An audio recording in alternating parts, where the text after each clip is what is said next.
And now for our feature presentation.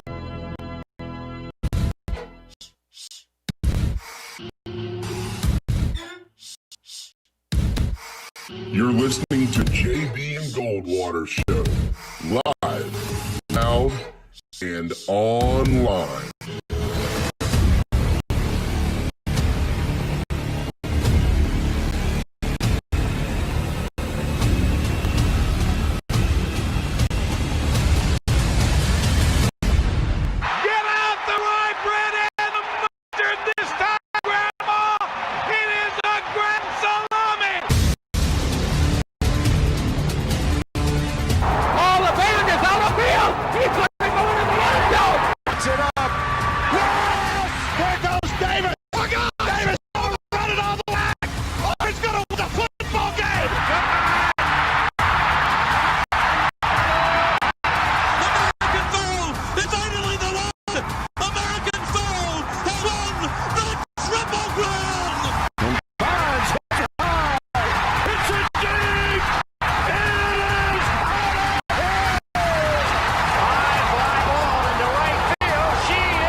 Bradford and Darren Goldwater.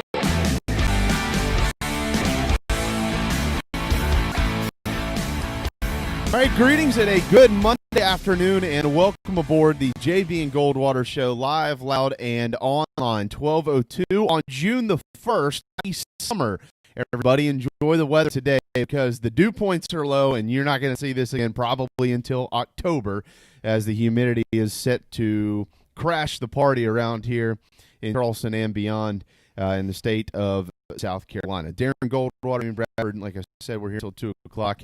Everett German set to join us at 1:30 in the afternoon. In just a moment, Darren and I will get into our thoughts on the weekend. We'll get into some baseball, big news there, and also college athletes returning to campus. So topic today to discuss over the next couple of hours. First and foremost, we are available live daily. If you're listening on the Podbean app, we certainly appreciate that. Thank you so much. You can find us on Twitter, on Facebook, and on Instagram. Type again, JB and Goldwater. JB and Goldwater.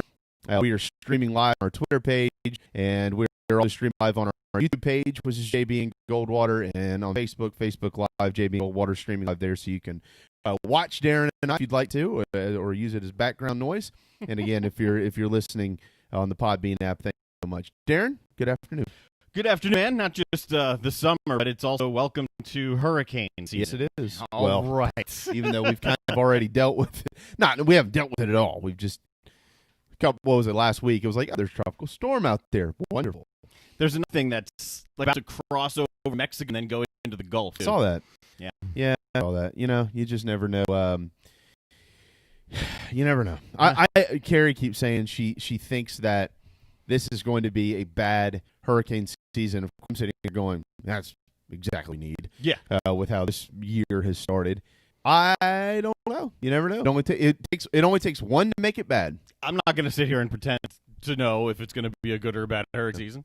People determine and find good and bad hurricane season based on whether you're hit by one or not. You could have 30 hurricanes, but if they all stay in the ocean, everybody goes, "Oh, it's pretty good hurricane season." But if you two and one of them hits you, oh, it was a horrible year. When I first moved down here, it was like panic. Anytime there was anything tracking off the coast of Africa, it was like updating my screen every 5 minutes. Oh, you're right, and I can't turn me up just a little bit more. I'm all over the place. I know I told you to turn me down earlier and turn me back. Thank you. I agree. That's why we're very lucky to have Dave Williams, Rob Fowler, Bill Walsh, these guys in the local country who like last year when I was on ESPN, Dave was on my show. Second straight year with hurricane coming at us. And I've known Rob ever. 20 plus years. Oh, that reminds me. I saw him this weekend. He said to say hello. Oh, he's great. Rob's great. With or without his mustache, he's wonderful. But these guys, I told Dave last year, I said, I just want to applaud you publicly for setting a really nice calming tone. Because there are so many people, and the Weather Channel's one of them, even as good as it is. It's off the coast of Africa. All right, the cone of uncertainty has it landing anywhere from the Bahamas to New Jersey. And you're like, wait. Yeah. Shocker. But hopefully that doesn't happen. Darren and I, first of all, if you want to call us, you can call us, by the way. We do have an open phone line. It's a fairly new open phone line. I got a week old here. About a week, yeah. Darren. So if you want to call us, put this phone number into your phone book and give us a shout whenever you feel the need necessary to do so. What is our number? 843 321 8893. You can see it on the bottom of the screen as well. 843-321-8893. I'm about to say something, and then I forget what I'm going to say. That's in the story of my weekend with 2 one-year-olds around the house and my wife out of town. Darren texted me this morning and said, what's the game plan today? And, some things that Don Staley is having a remarkable week recruiting. We got to get to that. Clemson, big basketball news for them, one of their star players, and college athletes back on campus, and the MLBPA proposal and all these things. And we're very excited to talk about that. But Darren said, do we address this weekend? And I generally, Darren, you've listened to my shows for 5 years. I've listened to you for a long time, and you and I have been doing this now for a month and a half. And we one of our goals is to have a word radio show. Even when we lost it in the midst of the pandemic, when I said we're going to talk about sports every day. That's what we're here for. It's your getaway. But you can't get away from what is landing in your backyard, right? And this obviously spurred last week from something we did not address. We did not address this, which was the George Floyd situation. You and I pressed forward with sports last week, and maybe I'll say we, because you and I think we're a pretty good team and we're a collective unit, but I'll put it more on myself than we, just to because I write these little things every day, and then you edit them if you want to, and we can go from there. We didn't address it. Maybe we should have. But we wanted to talk about sports, and so that's what we did. So if we made a mistake, I apologize for that. I don't think it was a mistake then. I think today avoiding it would be a mistake. I think too. This is an incredibly trying time, obviously, for multiple reasons, right? What happened to George Floyd is there's 100 terms to use. Murder's a good one. Murder, ridiculous, inexcusable. You could go on and on and on, but that was murder. Yeah. And we all know that, and there isn't a soul on earth that doesn't acknowledge that, right? There hasn't been one person anywhere who has said what happened to this guy should have happened, or it was his own fault, or whatever phrase they wanted to use it for. But you'd be stupid. It's not like you wouldn't be political. You'd just be dumb. Like, yeah. And that's and Darren, in particular, over the last 10 years, as technology has advanced, where everybody carries around a camera, and everybody carries around a video recorder. You used to put them up here on your shoulder. You don't have to do that anymore. Right. They're all on this little gadget right here, and you can carry that around. In particular, in the last 10 years, you'd see these videos of things that happened, and you could go down the road of whatever you want to go, whatever road you choose to travel on, whether that was police violence or some other type of violence or domestic violence or a stabbing or theft, anything. You can catch anything. You catch guys picking their nose, and you film it and put it out on, hey, look, I saw this guy in section 14 picking his nose in the middle of the game, and he ate his booger. So you have all this access, and over the years, we have seen these videos that at times have been cut and edited to fit narratives, and we all know which ones those are. This is really not one of those. We saw everything that you needed to see, period, the end, point blank. Guy was murdered. He shouldn't have been murdered. And what has ensued since then, has been chaotic. Now, if you would oblige me a few minutes, I will appreciate this, and the floor is all yours. I am a true-hearted, red-blooded American, and we have rights here that are beyond special to the United States of America.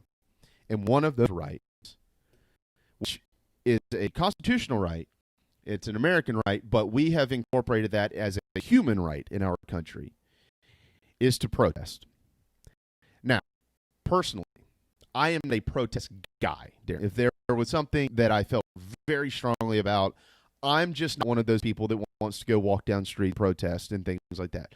But that's just me. Right. I'm not saying that it's wrong. That's not what I'm saying. As a matter of fact, I agree with the press because over time, protests are what has created meaningful change in the United States of America. So I'm not. That's not. If you get some impression that I'm against that, you're wrong. That has nothing to do with it. We saw these and to scatter themselves across the country, rightfully so. Good for these people for organizing what we would like to term as peaceful protests. And look, we're here to try to get things changed. We're here to try to get justice and all these other terms that we use. And I applaud every single one of you who support that or who have immersed yourself in that, who have participated in that. Good for you. White, black, male, female, I don't care. None of that crap matters to me. If you believe it because you think it's the right thing to do and you want to go protest this, I'm okay. But I drove down yesterday morning. I took my girls. My wife's out of town this weekend. I had dad's weekend with the girls, and so we naturally we get up early and fed. I said, what do I do? Well, you know what? Let's go look downtown and just see what's going on. I mean, I couldn't get out and help because I had Hannah and Riley, but let's just go see what's going on. And I come Calhoun, Darren, and I turned left. This is coming from like the James Island side. Yeah. All right. So I get to Marion Square, left onto King Street. So you're heading towards Upper King. Upper King. Yep. And every single business, every one. There wasn't one that was missed for the 4 blocks that I was on before I turned and came back down Meeting Street. Every one had damage. Every one. There was not one that was missed. And I just thought to myself, no, this is not right. Period. And we all, I hope that people don't basically look down just one road of media or thought process to educate yourselves on what is going on. And what I mean by that is I hope that you don't just watch Fox News. I hope that you don't just watch MSNBC. I hope that you don't just watch CNN. I hope that you don't just read one person's columns every week. I hope that you don't just listen to one person. I hope that you gather as much information as you can so you can educate yourself on the rights and the wrongs and things of that nature. Darren, I try to do that as much as I can. We all have our own feelings about things, and we all have people in different means that we favor. And it's okay. But I hope that you will be willing to listen to others. So I say that to say this. That's not protesting. That's what you saw. And we all have eyes that work. We saw this on video. We saw it live on TV. Channel 2, 4, and 5 for going down there and being in the middle of stuff. And every one of them did a really, really solid job. Your friend, our friend, Dean Stevens, Bill Walsh is live there at my Hotel Bennett. Saw him stand on the side of the road yesterday morning assessing his image. All the Channel 2 people. These people were Bill Burr. I've loved Bill Burr for years. He's on Fox 24 now. He's great. We tweet back and forth all the time. They put themselves right in the middle of it. They did their very best to try to give you every angle that they could, and then you judge from there. Right here in our hometown, at least. I thought all of the networks did outstanding work. Brilliant. Jason Teig is a photographer, photojournalist. Brilliant job. He did a fantastic job. Yep. I wish I knew the name of the reporter that he was working with. The young lady he was with did a remarkable job as well. But I'll let you continue there. I just wanted to get Teig's name there. I'm glad you did. You're right. you're right, Darren. So you can see it. And what you saw there were not people who, in my opinion, truly care about the life of George Floyd, any of his predecessors that went through these issues, or any that will come after, and hopefully there are none. These people did what they wanted to do to fit whatever narrative is in their own little brains. And here's what I mean by that. I don't know any of this to be true because I don't know any of these people. But they were white, they were black, they were male, they were female. This was not just one race walking down the street destroying businesses. This was not one gender walking down the street destroying businesses. This wasn't one group or organization walking down the street and destroying businesses. What I saw was a gathering of people who have a personal grudge against something and sought out an opportunity to take that personal grudge out, essentially with no consequence. Because there were people who were arrested, things like that, and rightfully should have been. But maybe somebody just hates America because they got a speeding ticket. Maybe they've read God only knows what. Like they got Dylan Roof. I mean, what a nut job, who did what he did downtown at Mother Emanuel, reading all these things from idiots who came before him. He became the next hit, right? Murderer. So there are people who had no reason for being down there other than to destruct something that wasn't theirs because they don't care. They have whatever narrative they have in their mind of I'm going to destroy it because this happened to me. It is a very selfish mentality.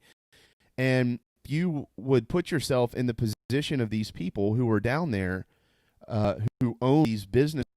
Tommy Hall, the Hall Shop House. They came out and fired it into the air to protect the building. And to protect Stuckey. Jim Stuckey, former Clemson player. Stuckey. Yeah. I mean, these people protect the people. You have business owners down there, restaurants who were sheltering people in place and ushering them out the back. These people, Darren, had nothing to do with this. And here's what gets lost in all this. All of these people know that was murder. Everybody does.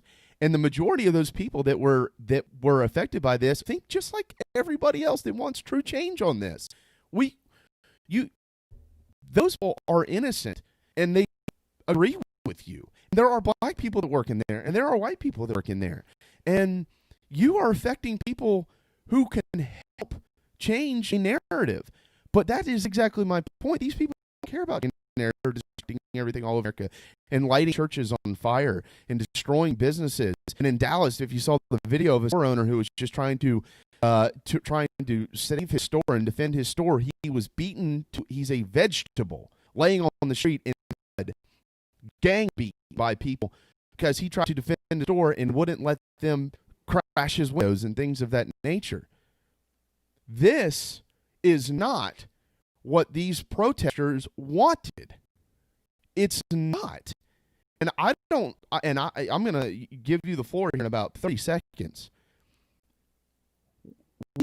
This one-size-fits-all mentality has to go away, Darren. If you supported President Obama, that doesn't make you a bad person. If you support President Trump, that doesn't make you a bad person.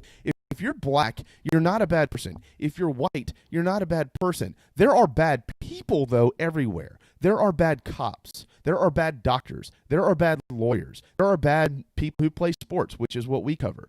There are bad grocery baggers. There are bad mechanics. There are bad people who do things that we engage with them every day in life. But just because those people are bad doesn't make everybody bad. Every cop is not a killer. Every doctor is not a murderer. Okay? There are people who perform abortions, and they're doctors, right? Well, if you're against abortion, does that mean that you hate doctors because this select group over here supports something that you don't? No, you don't. Because the cancer doctor is going to save your life. The doctor, when your wife is going through an emergency C-section and might die on the table, your children are being born, that doctor saved her life. But it doesn't make him bad because there's another doctor that supports abortion. An idiot cop up there who deserves everything that's coming to him. And on an off topic, Trey Gowdy on TV was 100% right. Third-degree murder it's first degree. And the charges, I think, are going to get upgraded. But you don't start at third. You start at first and work your way back if you have to, especially in that instance because you got the evidence there. But anyways, that guy does not represent every single police officer out there. I know a billion police officers, and they are heart of gold. I am here to protect and serve, period, the end. I don't care what you look like. I don't care what you've done. I don't care if you hate me. I'm here to protect you. But there are people who have a one-size-fits-all narrative, Darren, and it's wrong. And you know that, and I know that, and the majority of these people know that too. And if you support a certain political side, which a lot of people decides this already, that was something, that doesn't make you a bad person. You might agree with somebody politically or whatever it is, but it doesn't mean that you can't listen to them, and it doesn't mean you have to hate them just because you think differently or because something's happened to you that hasn't happened to them or because they have more than you do or whatever it is. This is ridiculous, and I'm going to stop there because you can go, Darren. You and I could have a podium and talk for 4 hours because there's so many thoughts, and we only have a 2-hour show, and I don't get all up with that, but when we say things like come together and change and things like that, a lot of that is just, it goes in one ear and out the other now as you hear it so many times. Let's work together. You don't have to like me, but you can work with me. And the people that just want to cause chaos and divide for whatever their own reason is, I have no use for them. And I'm going to say this, and this might not be a popular opinion, but you might have to make some examples out of some people to stop some of this crap because they're making examples out of all of us. They think that we just don't care. Oh, yeah, just come in and destroy it. And then I'm going to have all, like yesterday, if you were one of these people, I wish I could do something to say thank you. Hundreds of people down there who had nothing to do with it, cleaning up. They had nothing to do with it. But they support the change in the protest. And I'm here cleaning up after the people who claimed to be protesting when they weren't. They were rioting. So those people are badass people. All of them. Kids. I think Joe Cunningham was down there and Nancy Mason. A bunch of politicians made it down there and stuff. Every color, every age. You're a badass person for doing that. But the rest of you are badass, but the wrong side of badass. Mm-hmm. And that's my piece for 20 minutes. And I apologize for taking, you have the floor for as long as you want because I started. Well, I'm sorry. No, there's nothing to apologize for because this is a time when, as you said, there needs to be some way to come together. So there need to be voices heard. There have to be conversations had. No, the rioters are not protesting. But the rioters were not the only one down there.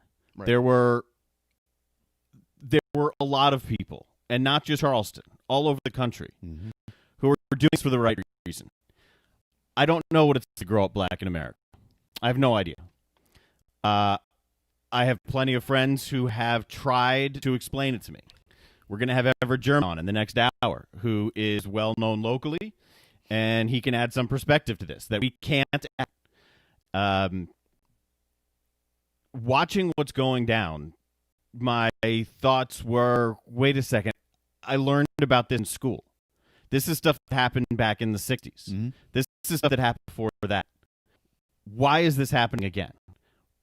What's wrong with society? What's wrong with us as a collective group that this is even possible to be happening again? The protests aren't because everyone is assuming cops are bad. It's because this is a pattern.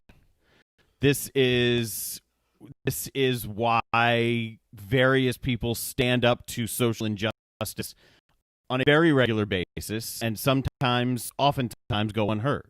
People don't want to talk about it. It's uncomfortable. People don't want to see it.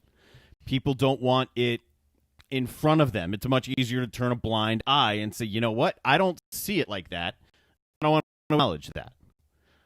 And maybe to a degree, part of that problem.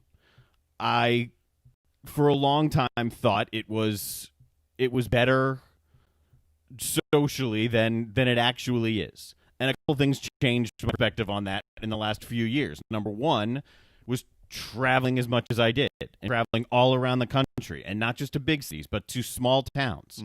The towns that make up this country, they're not the big cities. The people that make up this country are in small town America all over the country. Yep. And driving through these all over the country in almost every state where I've been over the last 4 or 5 years, it has opened my eyes to the fact that there are still lots of problems. I won't forget ever when I was downtown, this was years ago now, when my buddy Harold Craw, who is now the executive vice president and general manager of the Jacksonville Jumbo Shrimp, we had him on this program 2 weeks ago. We were downtown, and Harold and I are very good friends. He has a white wife. He and I were both pretty active in each other's weddings. So we're very, very close, and the families are close. And we were downtown, and we got into the conversation about race. And I was explaining that I think it's come a long way, and I think Charleston is in a good spot. Now, this is years ago. And Harold looked around, kind of grinned, and was like, dude, you just don't see it. You don't see what I see. And it was a good, honest conversation about the reality of America as it is today. And it's fair to say it's still that way today, even though this conversation happened years ago. Sure. So the violence is 100% unacceptable. The damage, the looting, the scenes that are playing out across the country that are forcing places like Somerville to board up its businesses in advance of what is a planned protest in Somerville today. These businesses have to board up to protect themselves in the event something goes the wrong way. Right. That shouldn't ever happen. The protests themselves, the purpose of them are right. There needs to be awareness. This conversation isn't happening right here on this show or anywhere in the country if these protests aren't happening. Right. The policeman whose name does not deserve to be mentioned is not arrested if these protests do not start to happen, which is fundamentally wrong. The violence that is occurring on the backside of them is also very problematic. It's okay to say violence is abhorrent, and so is what police officers did, and so is the racism that still exists in this country today. And if you want to sit there and think, no, it doesn't, you're just willfully choosing to be blind, willfully acknowledging to yourself that you don't want to see what's directly in front of you. Right. And to be sitting here in the middle of 2020 and to be having this conversation is heartbreaking. It is devastating to see what's happening in countries, not just country, in cities around this country. And I think there is a lot of blame to go around. No, not all police officers are bad. It's not even close. I have friends as well, one of which is a retired policeman. He's a detective now, but he's been called into active duty and back onto the front lines in the state where he lives. There was a great example of the police chief, I believe it was the chief, in Flint, Michigan, who had a conversation with the folks. He put down all his riot gear. He said, we're with you. What do you want from us? And they said, march with us. He did. It was a fantastic thing that went viral all over social media, and for the right reasons. Yeah. And he explained himself in an article today, essentially saying everything that's going on is not what we're about, and there has to be fundamental change, and there has to be leadership shown, because while the percentage of those who are wrong, for the lack of a better word, in the police force is very, very small, it is far too great. It is not one bad apple. It is not just in Minneapolis. It's not just in Ferguson. It's not just in New York. It's all over. Mm-hmm. And when you're seeing these riots erupt the way that they are, it's not a one-size-fits-all thing either. It is not just people taking advantage of the situation, because I think the majority of actual violence, my opinion, is done by those taking advantage of the situation. Absolutely. I don't even think the majority, Darren. I think all of it is. Yep, because it's distracting from the point. Right. Absolutely. It's taking away from the point of what the protest is about. And the protest is about opening the eyes of anyone who chooses to keep them closed to understand what's happening right now. Right. So that's one side. The other side is that I can't, number one, put my feet in their shoes. I also can't put my feet in the shoes of the police officers forced to protect and be a part of the front lines of this. I've never felt that type of, I would imagine, fear or stress. Mm-hmm. But there has to be a better way to go about handling it as well. Because in many instances, they are also exacerbating the situation. Reporters getting fired on is wholly inappropriate. Not only inappropriate, it's damn illegal. It is harmful to everybody's message to just take stuff out on people doing their jobs. We have a good friend in a different market now who hired a teenage kid to be an intern. He's out there in the field, shot in the eye with a canister of tear gas. He lost his eye.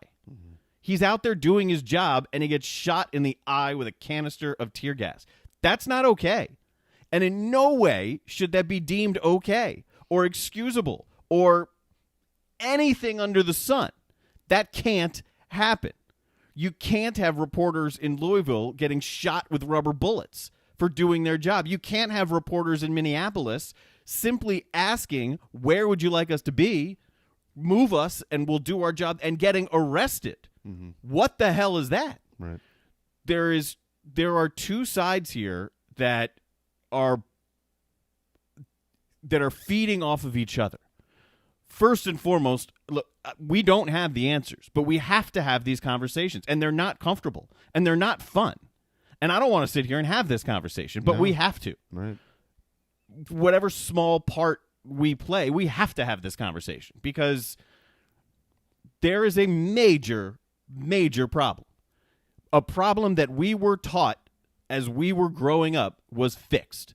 And we were taught about how awful segregation was, and about Martin Luther King, and about all of the movements, and about how change came about. But how much change really has come about? Because it's not nearly as much as we think, or it's not nearly as much as we were taught. And that's not okay, because it has to be complete. And it's not a hard thing to happen if you just open your damn eyes, see what's happening, and acknowledge to yourself that, damn, if that was me, of course I'd be pissed off. Of course I would be angry. I understand why people are furious. I don't understand what it's like to be an African American in this country or grow up as one, but I understand why they're pissed off, and they should be, because this is happening all the time. And when is it going to stop? And what is it going to take in order for this to stop? And I think the only thing that can actually push change is conversation. Violence isn't going to do it. No. Violence is just going to skew the conversation. And it's going to become, them versus us in whatever them versus us qualification you want to give it. That's right. So violence isn't the answer. It has to be conversations, maybe town hall meetings. I don't know.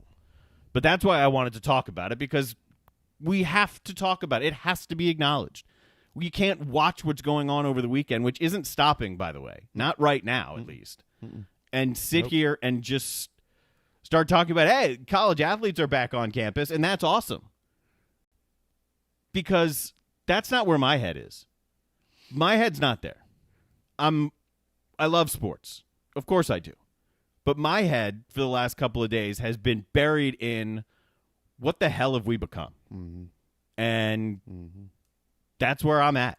And there has to be conversations. And if you can't see this, you need to open your eyes, because it's you who can't see this. It's you who is willingly being blinded by this. Open your eyes. Sure. Have this conversation, because otherwise we're not going anywhere. You know, one of the conversations that we'll have is what role do college athletes and professional athletes have to engage in this? I don't think, Darren, that anybody should be forced to offer an opinion. If they choose to, they choose to. Okay, and some people, you know, you might think a little differently than some of your favorite athletes, regardless of how old they are, whether they're 18 or 38. I don't know, you know, whatever it is, a college guy or a gal or a pro guy or gal, and you know, and how can they help be a part of the solution instead of being part of the problem? And you know, I don't think that it's fair, personally, to, like, you know, take this weekend we saw Ryan Helinski and Trevor Lawrence both put statements out on social media, and they're incredibly mature young men. First of all, very mature young men. Which we already knew that, but I also don't think that it's fair to look to a kid like that. These guys are kids, man. They're trying to figure out their lives for football, and they're still trying to figure out themselves, and so I don't know that it's fair to look at, like, college athletes and say you need to be more of a leader in an instance like this. Not really. Like, our job is to lead college student athletes down the right road, and maybe that's a road of whatever it is. But our job is to lead them. Our job isn't necessarily to look at them for answers, because they don't have the answers, Darren, and we know that. Like, but you know, there is this. It's a ongoing casual conversation that has been for years of what role should athletes play in race conversations or political conversations and things like that. I also would say this: don't think one way just because your favorite athlete does, or don't think another way just because that, you know what I mean, or don't. You liked that person before, and all of a sudden you find out they support something you don't, and then all of a sudden you just don't like them anymore. Then you're kind of you're I don't want to say you're part of the problem, but you should probably do some reflection on how you can adjust that, because I know a lot of people that I don't agree with. You and I don't agree on everything. No. But that's a good balance. It's like husband and wife, not you and I. Don't get me wrong. But, like, Gary does certain things that make our marriage work. I do certain things that make our marriage work, that balance each other out. And we lost a lot of that. And you said something a minute ago, and I had echoed the same comment earlier in our program, that there are people who are involving themselves in these type of situations for the total wrong reasons, because they don't really care about the situation. They care about themselves. I mean, if you care about other people, Aaron, you don't set out to hurt these people, whether it's physically or financially or whatever it is. We also, because of media, there was a comparison this weekend, and it's a really good one, that you mentioned the 60s, and it kind of brought it back, and also because it coincided with a space launch, which has been lost in all of this weekend. That was mesmerizing to watch on Saturday afternoon. It was beautiful. Go Team USA. We're back in space, man. But they this whole weekend in the events, they equated it back to about 42 years ago, 1968, right? I think it's 42 if my math is decent. Yeah, Yes, 68, 42, yes, 42 yes, years yes, ago. yes. Well, here's the difference in now and then. In 1968, Darren, or in the 60s in general, that entire era, right? You had to watch, listen, and read to what was there. Now you have a million choices of what you can watch, listen, and read. 52 years. But go ahead. 52.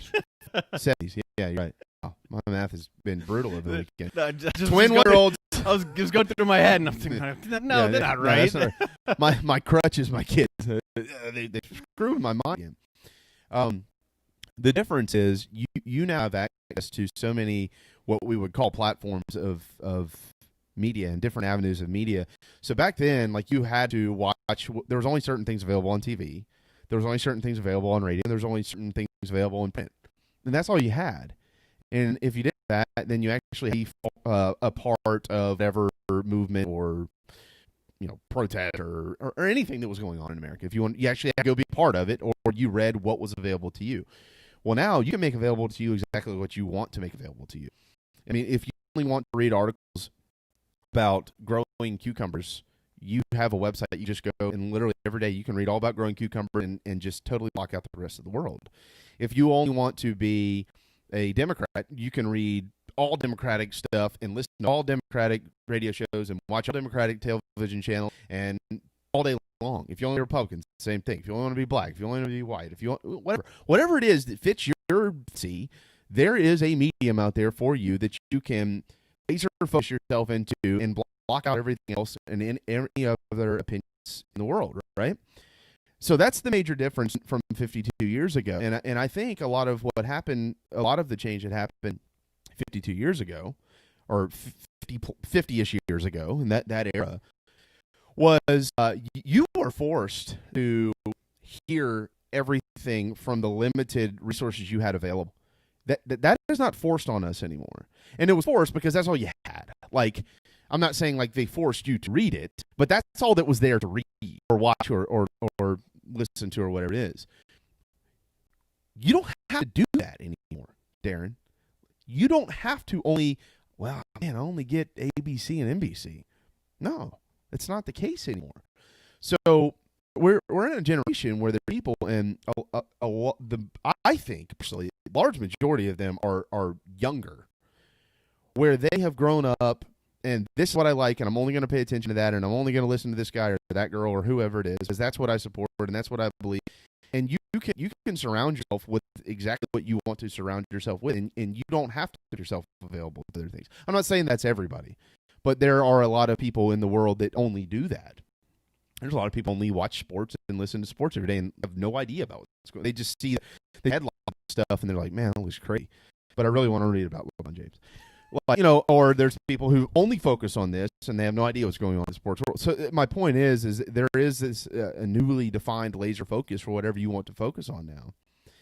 And it will be more difficult to change opinion because of that. But the opinion that we're dealing with here is not one that should change regardless of Democrat, Republican. No, you're right. The opinion that we're dealing with here is, look, disagree with that. Yeah. That's you're kind of making my own point. Go ahead. All I'm saying is what I think I know what you're about to say, and I am 100%. It's inexcusable that it can't be that way. This is a very simple right versus wrong. Right. Because someone doesn't look like you doesn't make them bad. Mm-hmm. And the fact that I have to state that today is categorically, fundamentally it's messed up. It's asinine is what it is. But people, what they do, Darren, the word is justification. They can justify their thought process because of whatever avenue they drive themselves down to receive their information. It's totally wrong. But they can do that. And it's how do we change that? Like, how do you have that conversation of I know what you think you know, and you might not at first agree with what you're about to hear, but just listen. Just listen. Let me give you an example of something. But that's what this is about. Absolutely. Exactly what you just said. Just listen. And how are you going to make people listen? Right. You got to have the conversation. It has to be uncomfortable. Yep. How are you going to make people listen? These protests are doing that. They are pushing this issue. Well, the back to protesters the forefront. Protesters doing that. The crap that comes with it, and these people don't want to do with those people. Yeah, there's a million bad apples in the midst of absolutely. The protest is the point of it is not to go ruin stuff. That doesn't help anything. This weekend, you saw black protesters surrounding white cops from being. I'm talking about not just here in Charleston, but across the country, from being ganged up on. You saw white protesters surround black cops. You saw cops surrounding protesters. You saw people protecting people. And the way I see that is you saw Americans protecting Americans. You saw lots of good, yes. From bad Americans. Let me throw an example at you. And I want to make a point with this. And we've turned this into, but okay, I know we're sports, but listen, because you have an opinion. Just because we're sports doesn't mean that we don't have an opinion too. We're not going to do this all the time. This is probably going to be it. But just listen. But I want you to hear me out on something. And I'm gonna say this.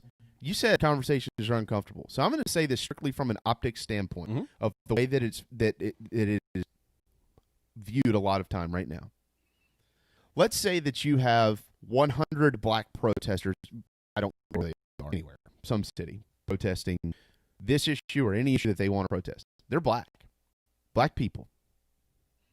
And then you have two white guys walk down there with, or let's say 10 white guys walk. Let's make it a little bit of a bigger group here. With red Make America Great Again, red Donald Trump t-shirts, American flags, and they walk right into the middle of that group. What do you think the initial response of that group is going to be? So I'm not saying you agree with one side. What do you think they're going to view this group of 10 people as when they immediately walk up? In this example. Yep. And I have another example that turned this around, but just in this example, it'll be very important for those people wearing the red to make it very clear where they stand and that they are with the protesters, that they are standing behind them and they are there for the cause. Because, and we don't make this a political thing. No.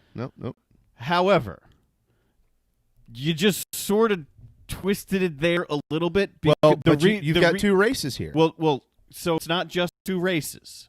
Because the reason those folks wearing all the red and the Donald Trump support would have to explain themselves so clearly is because what they are supporting is somebody who is very divisive and is keep in mind there has still not been any type of statement from him during this. Well, no, he did make one at NASA Saturday. It was 8 minutes long. But it wasn't about what's going on this weekend.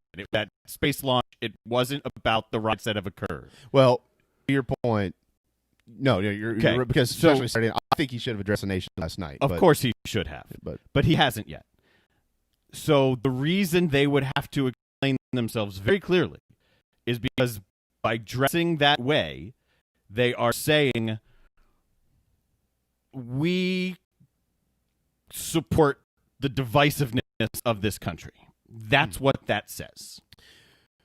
But it's not they say. And here's my point. Well, that's why they would have to just make it clear. Right. But that's where you're right about that. And that's where I was going with this. But my point, though, is the whole judge the book by the cover thing. They come walking up, and it's instant.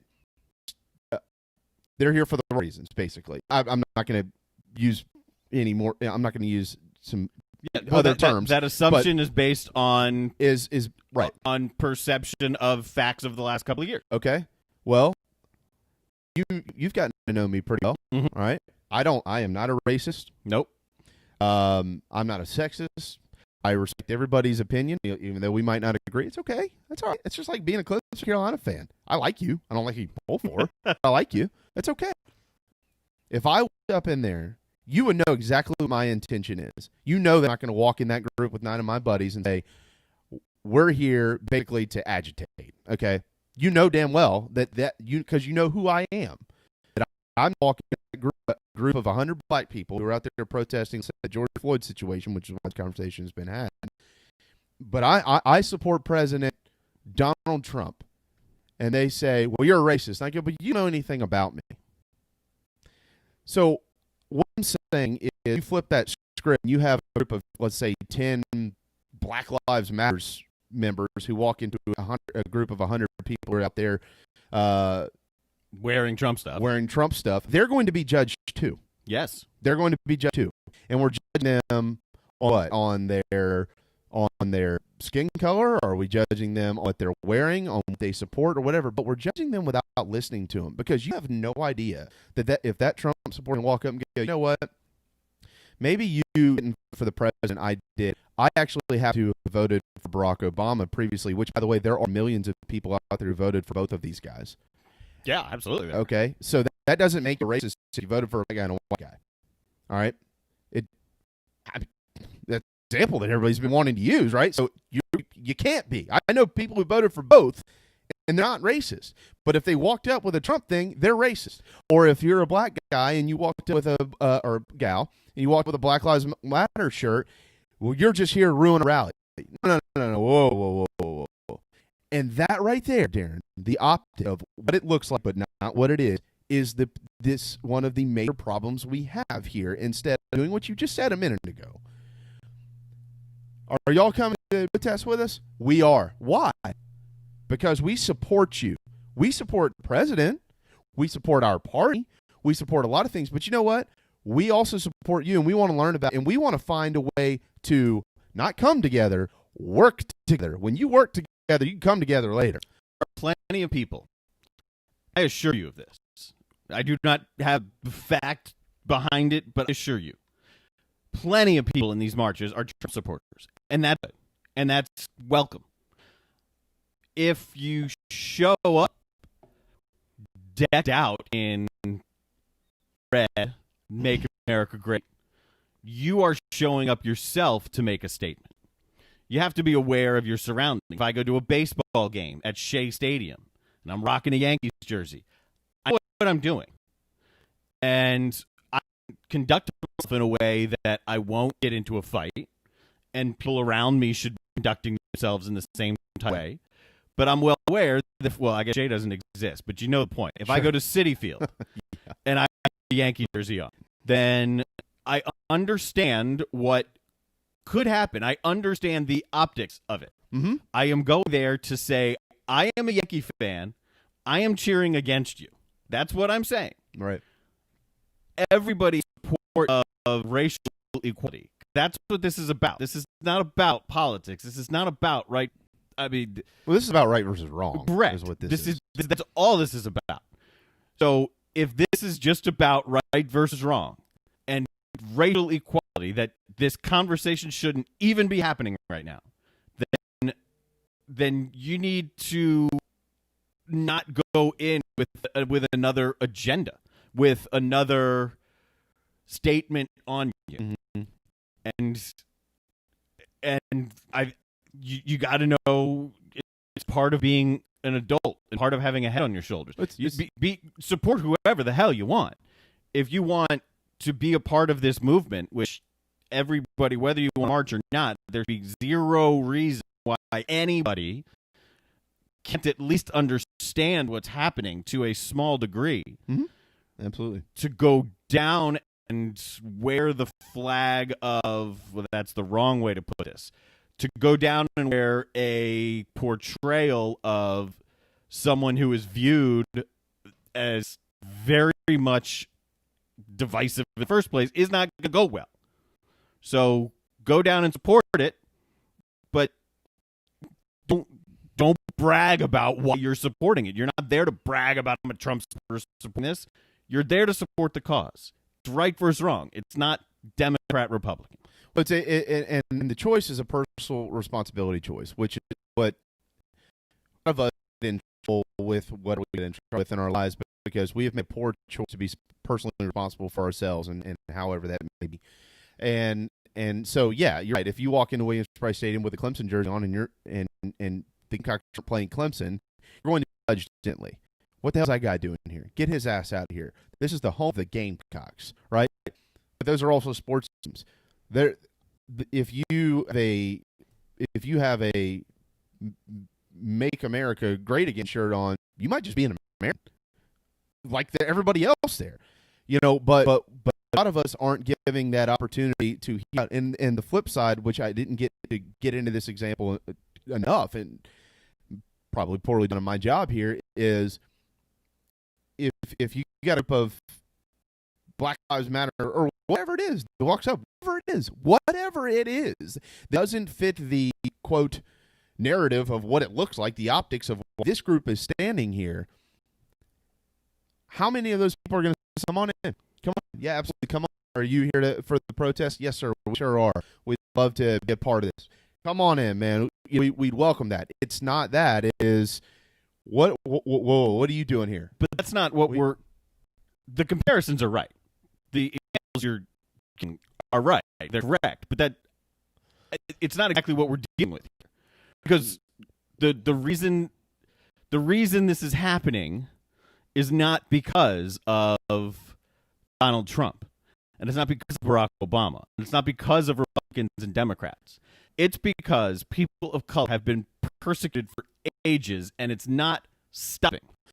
No, well, but that's the issue. Where those guys come into play is we have people on both sides who've done it with every president ever in the history of this country who use politics or a president as a crutch for whatever they're wanting to bitch and moan about. And you're looking at them going, that's not what this is. You're going, yeah, exactly. You're right. That's my point. And that's not what this is. That's not what the people protesting are.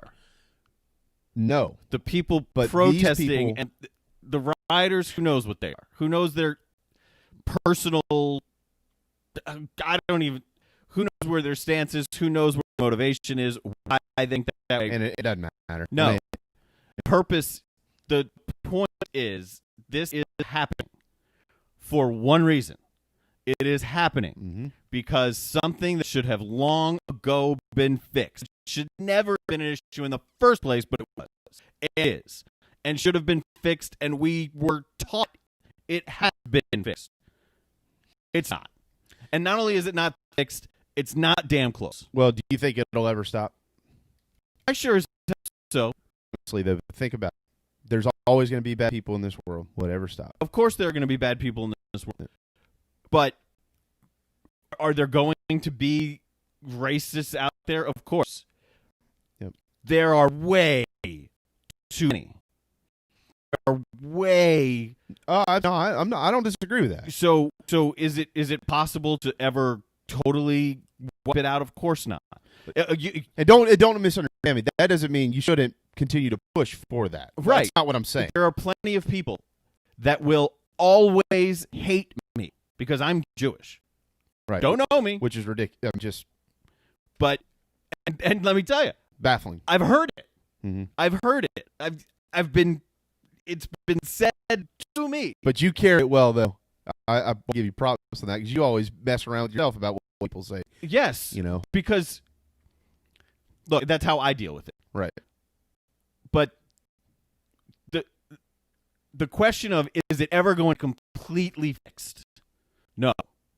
Of course not. Right. But the gap between where we are and completely fixed is so,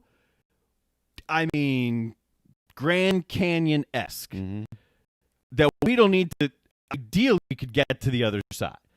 But let's be honest, nothing is ever 100%. We got to get way closer to that other side. Sure. Because what's happening is not okay. And that's the point. The point isn't Republican, Democrat. The point is this is all a direct result of something that should have been fixed long ago and is embarrassing and is maddening that it not only hasn't been fixed, but I question really how far we've even come at all. Well, I mean, I can't. I'm not going to sit here and say, let me question how far we've come, because I wasn't alive back in the 1800s. I wasn't alive throughout the majority of the 1900s until 1985, and I didn't give all that. My parents and my grandparents and people like that, they lived it. Those are the people that can answer that question for me. I can't sit here and speak on that because that's ridiculous. I'm going to sit here and say something that I don't know to be true one way or another. But I guess the point that I was trying to make, which you're reinforcing there, is that is where this conversation always turns. It always turns political somehow. And it's ridiculous. And we can't ever escape it. Like, we can't. We try to. There are open-minded people like yourself. I think that I'm a pretty open-minded person, and the majority of the people I surround myself with, and I'm just speaking on personal experience here, who we look at this and go, this is ridiculous. It's all ridiculous. I mean, everything that has happened over the last week, this domino effect of everything is all ridiculous, Darren. The guy should have been, it was a bad cop who had a bad record, who made a bad choice. That guy should have been arrested. If he needed to be arrested for forgery, then you arrest him for forgery and let the process work itself out. And then, all these riots have come from this. And like you said, you're right, it's not over. You have 40 million people on unemployment. They don't have anything to do. My sister lives in Santa Monica, which is another one of the areas that's really getting hard hit by all of this. Mm-hmm. Her point to me this morning, because I was checking in on her, was, what a terrible time for this to be happening. 40 million people are out of work and angry. That's right. It's very easy to gather. You're exactly. She's right, sis. Spot on. I mean, and you're right about that. And I think that's probably where, not all at all, but some of these idiots that are changing this narrative nationally. That's what you see in this coverage. You're not seeing enough of the good. You're seeing the majority bad, and it's because it is bad. Like, it is bad, and these idiots have changed all of this narrative, whatever their own narrative is in their little heads, their little pea-sized brains that aren't working, to go and ruin, at the expense of a life, fortunately, but ruin a moment where you can try to take another step. It feels like you're taking 5 steps backwards. Right. And you're like, oh my God, and to all these police out there, you said this a little while ago, they have an incredibly difficult job. My God, they do. They have an unbelievable, what? Why? If you are a good human being, why right now would you want to do one of two things? Be a police officer of any sort, in law enforcement at all, or why would you want to be in politics? People hate you. And could you imagine if you were a politician and people get on Twitter every day and they say bad things about you and your family has to read stuff like that? Even if you're like a really good person and you're there for the right reasons. A lot of them aren't, and a lot of them are. And I hope his head falls off tomorrow. I hope that he's shot 16 times. And your wife and children see this stuff. I mean, if you're a good person, why do you want to be in these involved in politics or in law enforcement? And by the way, if you don't have good people involved in those two things, you go downhill very quickly as a nation. You can't survive without those two things. You can't. It's impossible. It's impossible. Marcus Lattimore tweeted this weekend, the one thing we've learned about history is history never learns from itself. Yeah. And history repeats itself, right? It does. In different generations, and the majority of us weren't around when all this stuff happened before, and then they weren't around before it happened before that, and yada, yada, yada. And we're the generation's probably going to have to deal with one version of this as well, and maybe more. And,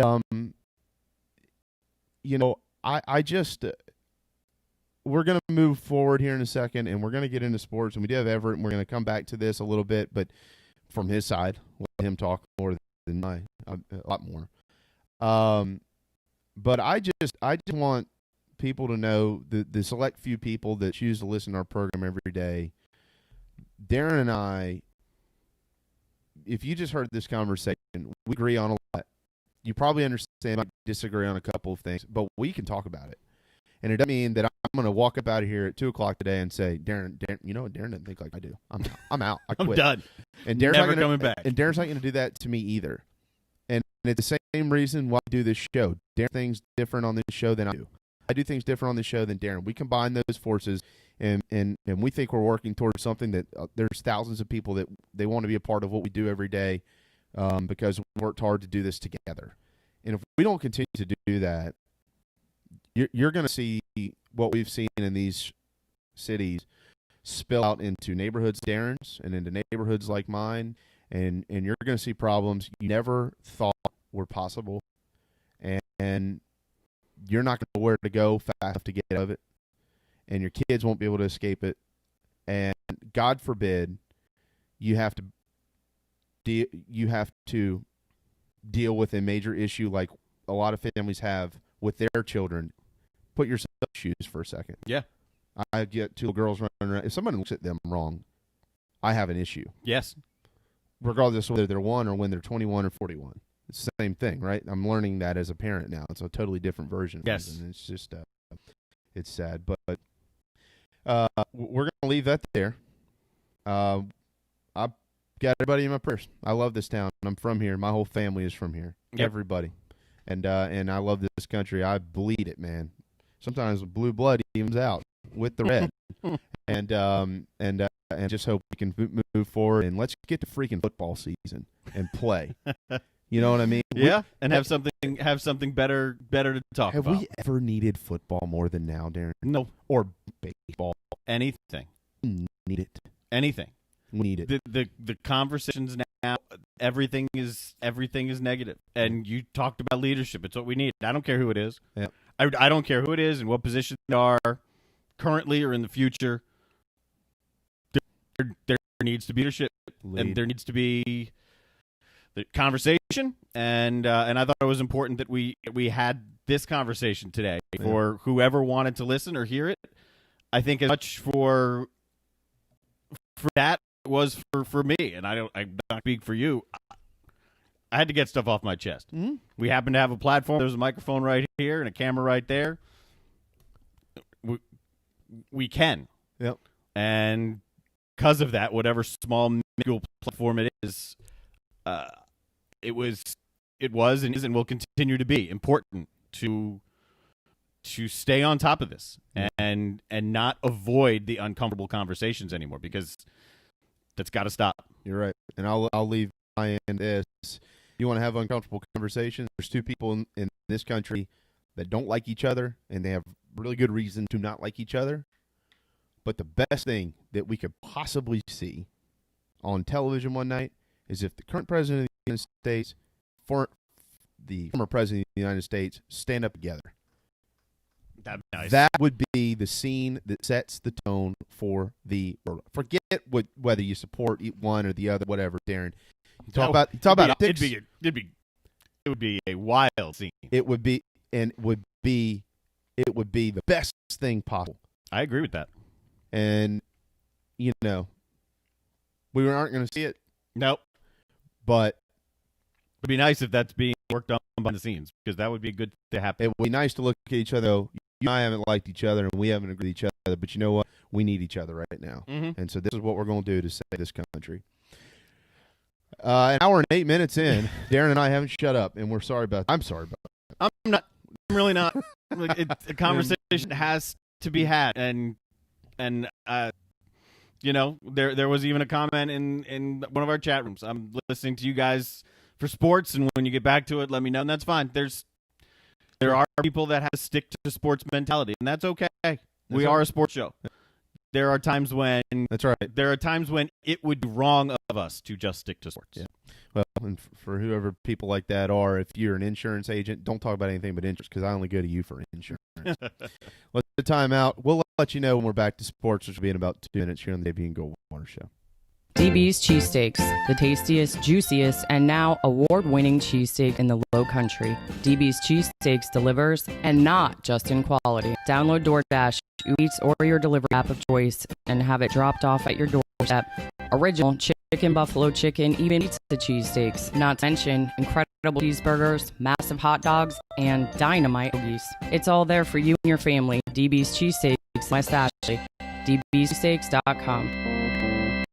We've been telling you guys about Stokes Volkswagen and best car offer of all time, but you only have a couple more days to actually cash in on that offer. Here's Ryan Nelson with more. That's correct. It is an unprecedented offer that Volkswagen has decided it will be good only until June 1st. So we need you to get into Stokes Volkswagen on Ashley Phosphate. It's 120 days until your first payment.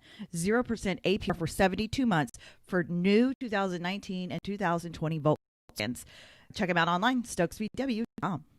What's up, guys? It's JB. Obviously, things have been kind of crazy with the coronavirus taking over our lives. We're stuck inside with family, finding ways to be creative and probably tapping the liquor cabinet a little bit. If you don't have Patrick Davis's Whiskey Jam in yours, put on your drinking gloves and head to Burroughs or Burris liquor stores here in Charleston. The Blackberry is my personal favorite on the rocks, but the original Whiskey Jam is Patrick's. So either way, you're winning with Whiskey Jam. WhiskeyJam.com, PatrickDavis.com.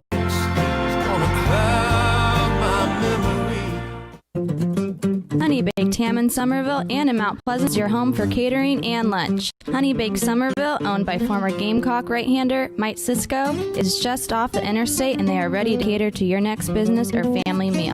Plus, drop in for incredible sandwiches daily for lunch. The Mount Pleasant location is at the foot of the Ravenel Bridge and always ready to serve and cater to your next meal as well. Plus, delivery is available. Honey.com, honeybake.com to find your menu today. As businesses start to open up around South Carolina, we have Ryan Nelson back in here to tell us about Dog and Duck Family Pub, the 3 locations, and some new hours going on. What's up? That's right. We now offer indoor dining and video seating outside. The hours are Sunday through Thursday, 11 a.m. to 9 p.m., and then Friday and Saturday, 11 a.m. to 10 p.m. now. Slowly getting back into the normal routine, or so what we think, and we hope everybody comes out and supports local businesses like Dog and Duck. And you still have family special meals as well? That's right. Always the family-style meals, and you can always get curbside pickup or carry out. If you're not ready to venture outside yet, we're here for you. You're listening to JB and Goldwater Show. Live, loud, and online. Here are your hosts, Jamie Bradford and Darren Goldwater.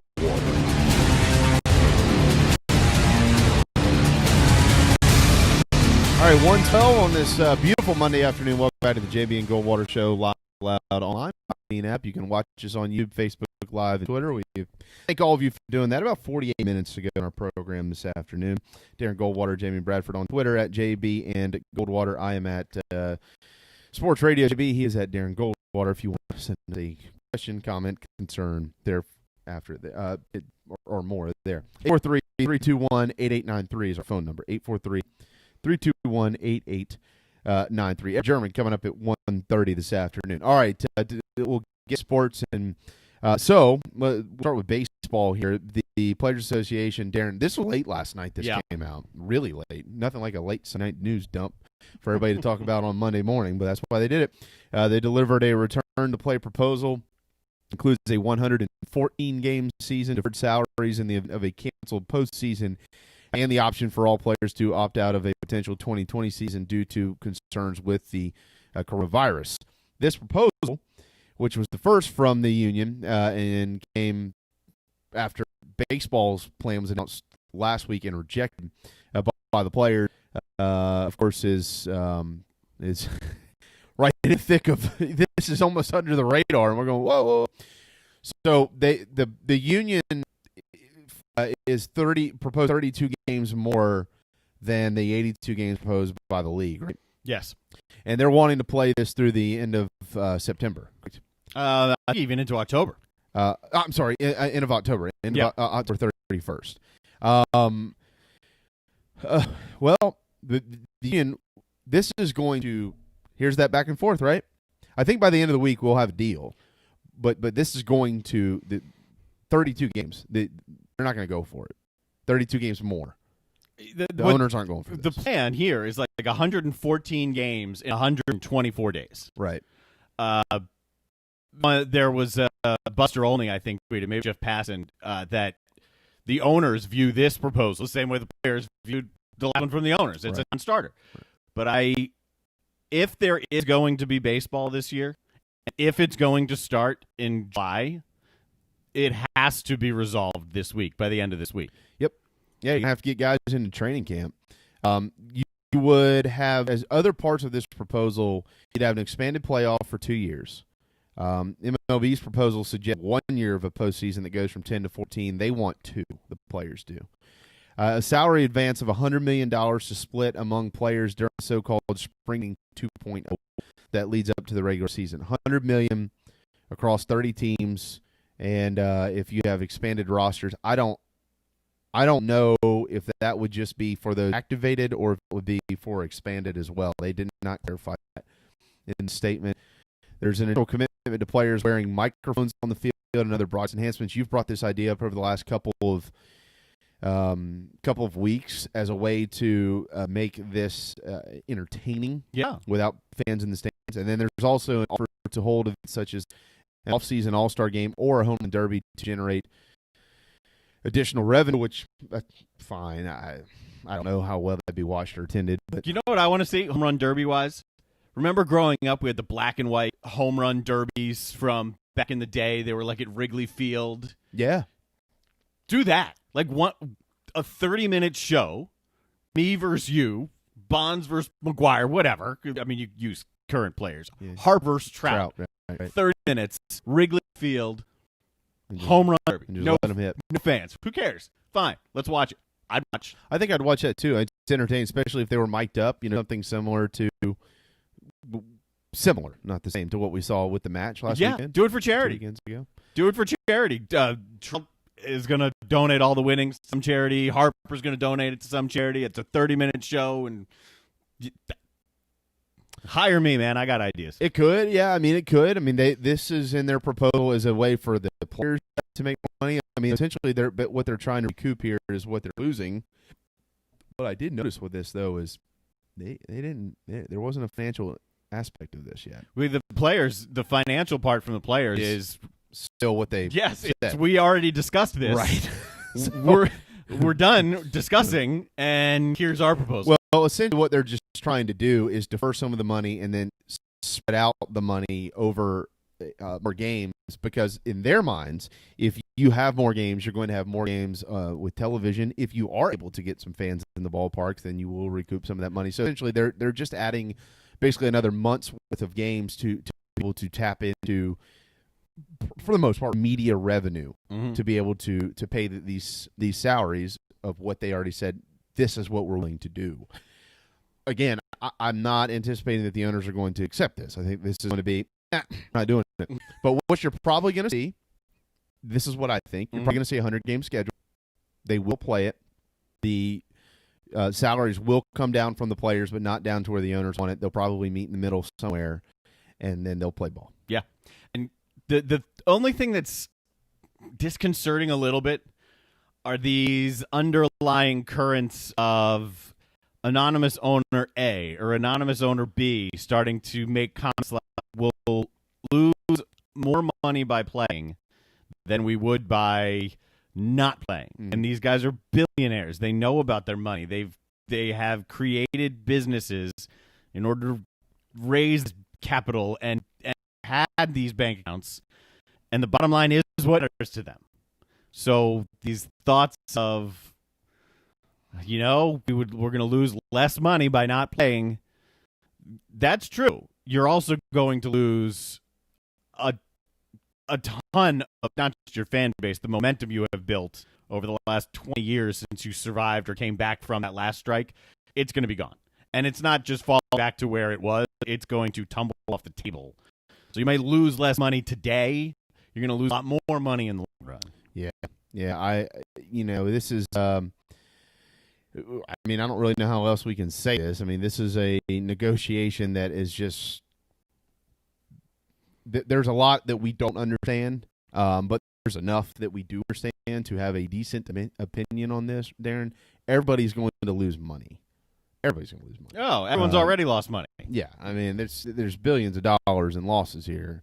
But, it's just a matter of where do you finally draw that line. And like I said, they're going to play. I think they're going to play, but you're still probably looking at two more back and forth here, probably. Just depends on how quickly they're going to be countering each other. Yeah, two more counter proposals, and that's also assuming we get something done this week. Right? Yeah. So, well, and if you don't get something done this week, will it start on time? I don't know. Well, yeah, I mean, on time. But here's the thing: like, there is still a little bit of wiggle room. Like, if you lose 14 games, which basically means you're going to lose about 2.5 weeks, you can still start the season later in July and get in 100 games. Yeah. So there is still time, but it's not much. You're backing up your timeline to make that time. Right. I mean, so the proposal is the hope.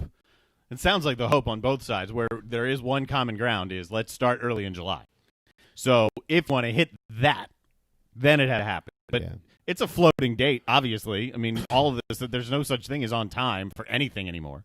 No, and I do think, Darren, I think that it would be I'm not really I'm trying to find the right term here, but if you were able to begin the Major League Baseball season on 4th of July weekend, that would be almost symbolic with what we've gone through with COVID and now with this issue that we're the protests and riots, this type of stuff. I mean, the last 2 to 3 months has been trying of a time in America as we can possibly remember. So if you're able to launch Major League Baseball season on the weekend when the 4th of July, when you celebrate the birth of your nation, you can find a way, like I said, it'd be symbolic. You can almost find a way to market this incredibly well and recoup a lot of money. A lot of money. I mean, it'll feel like opening day and the 4th of July, which always is a huge deal for baseball anyway, combined to one. It won't just feel like that's what it would be. Right. I mean, just picture the bunting all around the stadium, not like the actual, not bunt, but like that's what it's called. The ribbons, the ribbons and whatnot. The stands won't be filled, but you'll have logos on the grass, and you'll have stadiums decked out, and perfectly sunny days, and American pastime on the field, blue skies. That'd be a hell of a way to go in early July 4th. Yeah, no doubt. Baseball, get back as soon as you can, please. Let's shift to the hardwood here. I do have a note on Clemson, and we want to get it on, but this is breaking news. I just got this in my inbox from Columbia, South Carolina, just a couple of minutes ago. Assistant men's basketball coach, South Carolina, Perry Clark, just announced he's going to retire. Perry Clark has been around for a long time. He was actually a head coach at Tulane, at Miami, Florida, and at Texas A&M Corpus Christi, but he's been in Columbia for the last 7 years. With Frank Martin and with South Carolina, but he just if you don't know exactly who this guy is, if you watch Carolina basketball, he is and he says this himself, the very heavy set gentleman who never gets off the bench. Perry has got more basketball than we'll ever know, but he just kind of sits and goes, "Frank, you need to get in a 2-3," and Frank listens. Okay. Frank, got to switch to man. He's that guy in sports. But he is going to retire, so Frank Martin will have a position open on staff that he will need to get filled. Maybe my buddy JR, John Reynolds, gets elevated in part of the staff reshuffling. That'd be good to see. Well, I'll tell you a name that's quickly, if not already, going to be at the forefront of this. That's B.J. Mackey, who just left ETSU to head to Wake Forest with Steve Forbes. But B.J. Mackey is the all-time leading scorer in the history of South Carolina basketball, and he's a beloved Gamecock, and his son just played on the Final Four team.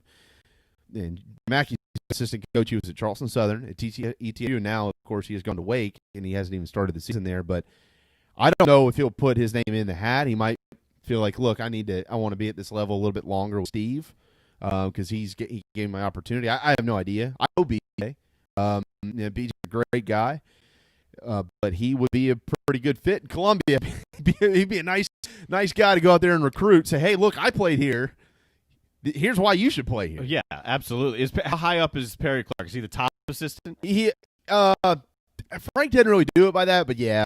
He's Yeah, you would do that. Okay. Yes, you would. So I don't know if that would elevate somebody into his role, and then maybe BJ go to another. I'm not sure. But you'd like to think that when Frank's time is done in Columbia, Darren, and I hope that's not anytime soon. You talk about good people, good leaders. Holy moly! Yep. If Frank Martin was my badminton coach, I'd play for him. You'd like to think that South Carolina has some opportunity out there to go hire some of their own blood. Mike Whiten is the head coach at Oklahoma State, and BJ Mackey's coming through the ranks now and things like that. So we'll see. We'll see how it all unfolds. You better hope Dawn Staley doesn't leave. And I don't think she's going to. She's turned down a lot of jobs, including at her alma mater, and I think at some point there's going to be an open gig in the NBA for Dawn Staley, not the WNBA, the NBA.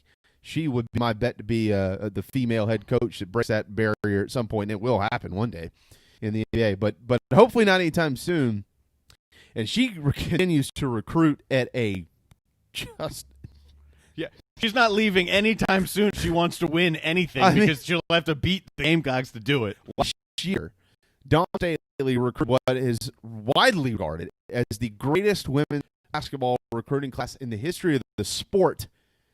And that goes over every class that was ever recruited to UConn and Tennessee during their glory years. UConn's still in the middle of the glory years.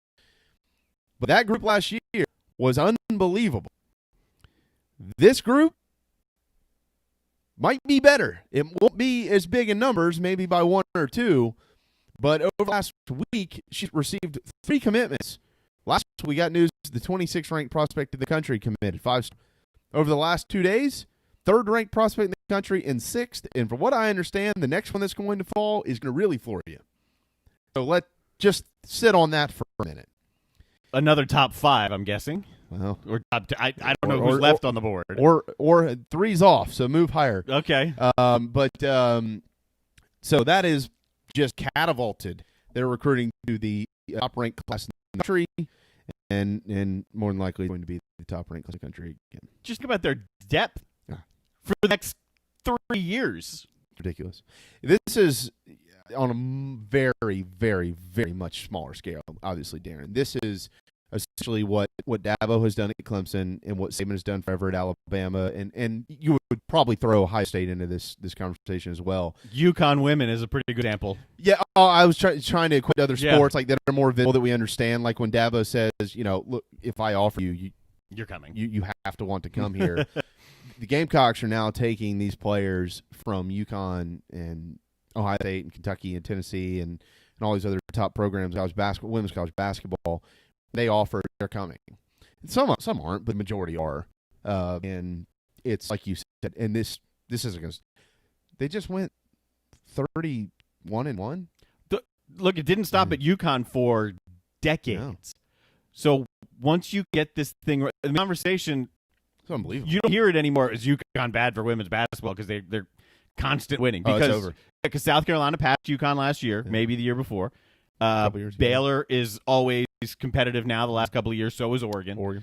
So the conversation's gone. Mm-hmm. But the new conversation could very well become: is South Carolina bad for women's basketball? Because if this train continues, and now I thought the whole conversation is asinine anyway. But I'm just saying that you could see, because if this trend continues, and no reason to think that it's going to stop. No, not with Dawn. And there could be a couple of years of dominance. Yeah, okay.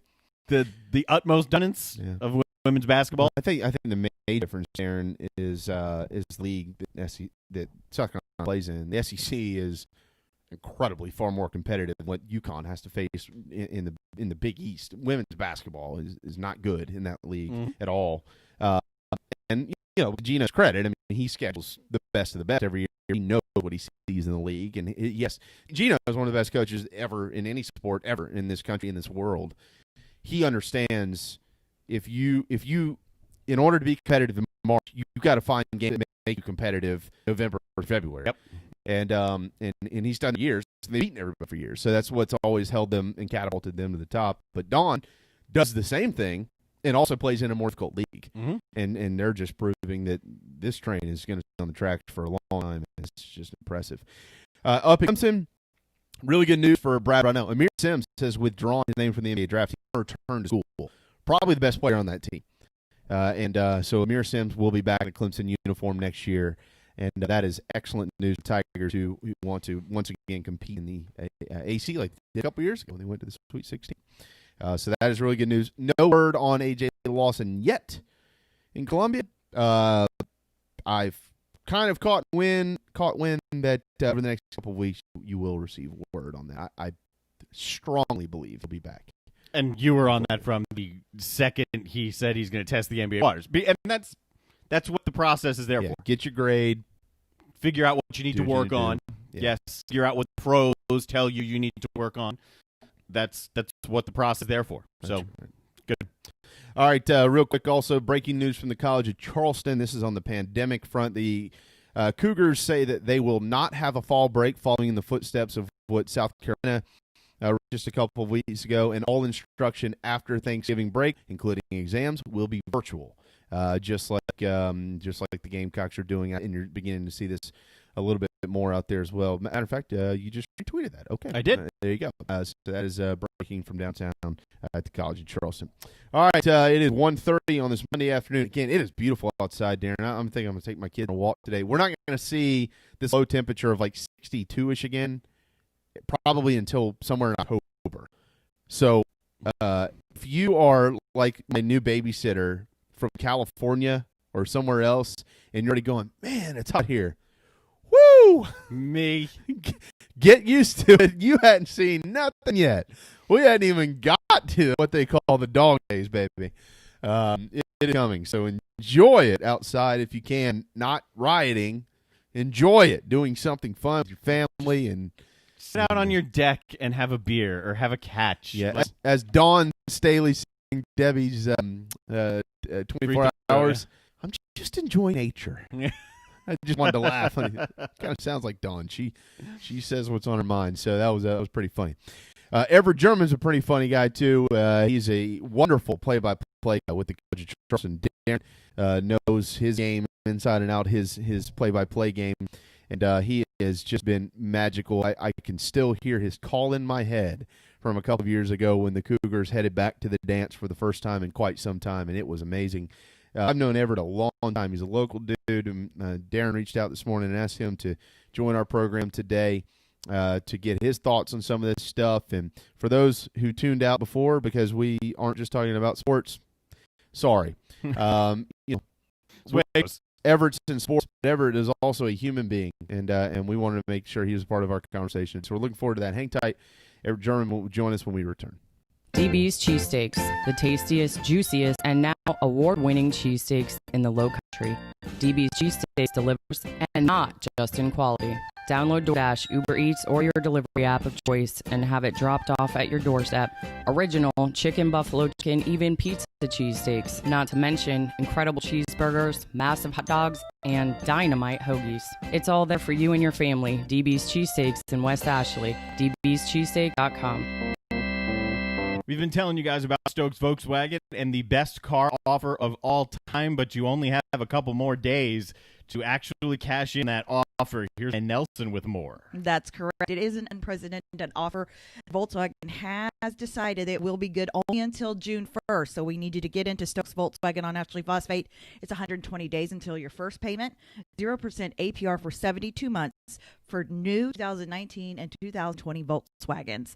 Check out online, stokesvw.com. What's up, guys? It's JB. Obviously, things have been kind of crazy with the coronavirus taking over our lives. We're stuck inside with finding ways to be creative and probably tapping the liquor cabinet a little bit. If you don't have Patrick Davis's Whiskey Jam in yours, put on your mask and gloves and head to Bottles or Burris Liquor Stores here in Charleston. The Blackberry is my personal favorite. On the rocks, the original Whiskey Jam is Patrick's. So either way, you're winning with Whiskey Jam. WhiskeyJam.com, PatrickDavis.com.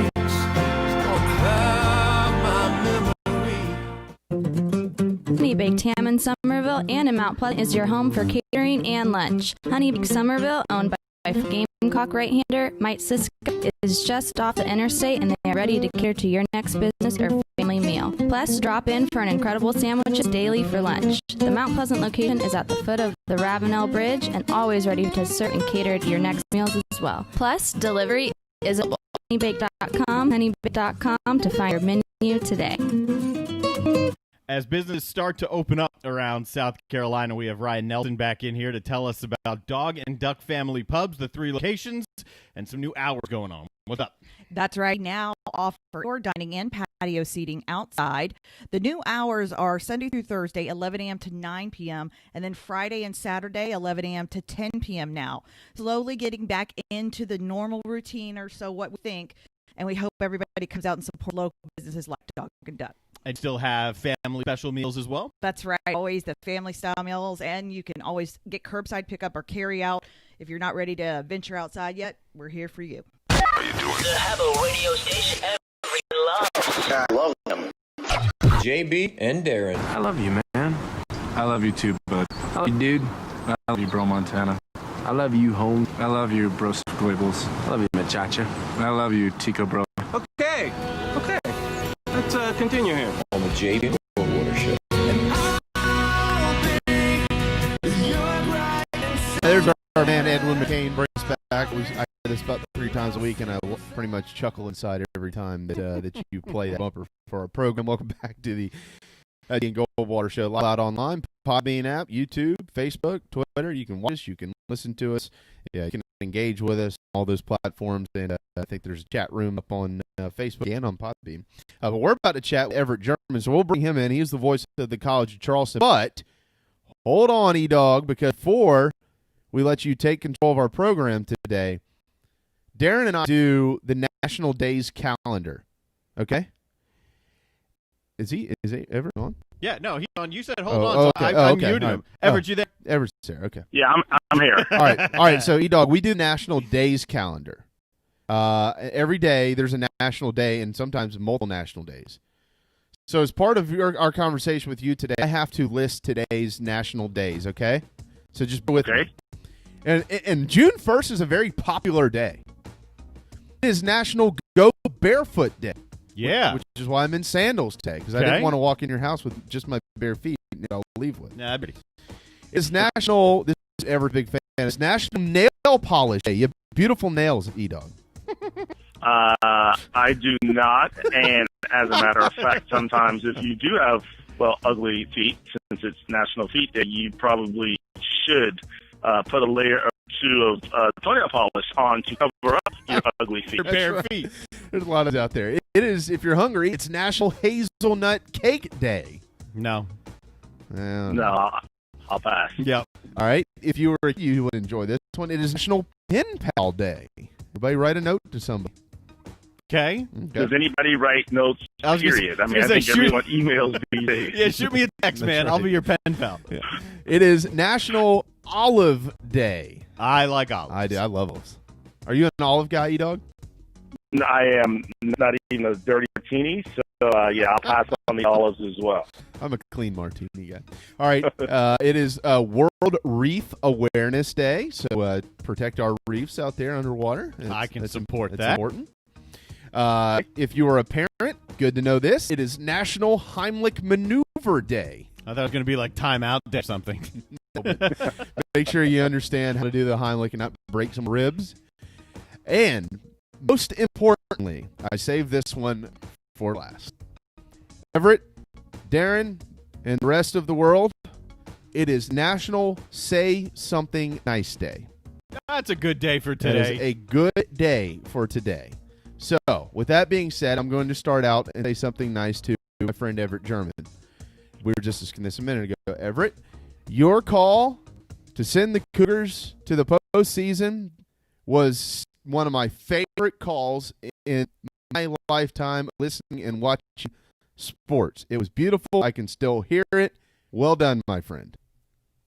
Thank you. That seems like it was so long ago, even though it was just 2 years ago. But yeah, that was a night that obviously I think mostly just Charleston sports fans, especially obviously Cougar fans, will remember. And yeah, it's kind of give you chills when I sometimes watch the highlights of that year. And it was just a special night to be a part of Cougar basketball for sure.